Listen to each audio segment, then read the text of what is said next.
নমস্কার বন্ধুরা, সুপ্রভাত। কেমন আছেন আপনারা সবাই? আশা করি সবাই খুব ভালো আছেন। চলুন এক নজরে দেখে নেব যে আজকের কালেকটিভ রিডিংয়ে কী এনার্জি ধরা পড়ছে। সবার প্রথমে যেটা দেখা যাচ্ছে যে আপনি হয়তো অনেকগুলো দিন ধরে নিজের হিলিং করছিলেন। এবার সেই হিলিংটা কীরকম ফল দিচ্ছে আপনাকে। যেমন ধরুন, আপনি একটা হয়তো কোনো ইম্পর্টেন্ট কাজ, যেটা বহু দিন ধরে আপনি চাইছিলেন করতে, আপনি স্টাক হয়েছিলেন, আপনি পারছেন না সেখানে ডিসিশন নিতে।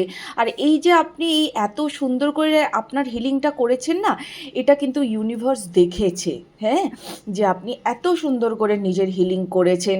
এবং আমরা সবসময় জানবেন যে আমরা সব কিছুর সাথে কানেক্টেড, মানে এই পৃথিবীর মাটি থেকে শুরু করে গাছপালা, পাখি, পশু, সব কিছুর সাথে আমরা কানেক্টেড। তো সবাই আপনার কর্ম দেখেছে। কেমন খুব সুন্দর এনার্জি, ভীষণ সুন্দর, মানে সেই একটা হয় না শান্ত ভাইবস, যেরকম সেরকম ভাইবস পাচ্ছি আমি।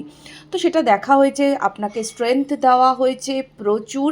এবার ফাইনালি আপনার যেটা প্রাপ্য আপনি সেটা পাবেন। তবে এই প্রাপ্যটা পেতে আপনার প্রচুর দেরি হলো, প্রচুর দেরি, মানে এই এনার্জিটা আপনার কাছে আস্তে আস্তে বেশ টাইম লাগালো।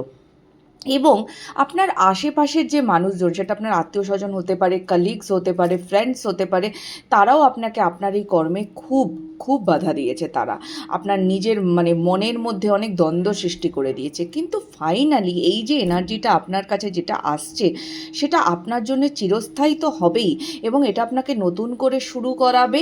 এবং আরও একটা জিনিস, যেটা এই এনার্জি আপনার কাছে সুখ, শান্তি, সমৃদ্ধি সব কিছু নিয়ে আসছে। কেমন? তো খুব ভালো থাকুন, ঈশ্বরের স্মরণে থাকুন, সর্বদা তাকে স্মরণ করবেন প্রতিটি কাজে যাওয়ার আগে। কেমন? ওম গণ গণপতায় নমো নমঃ। দেখা হবে পরের রিডিংয়ে।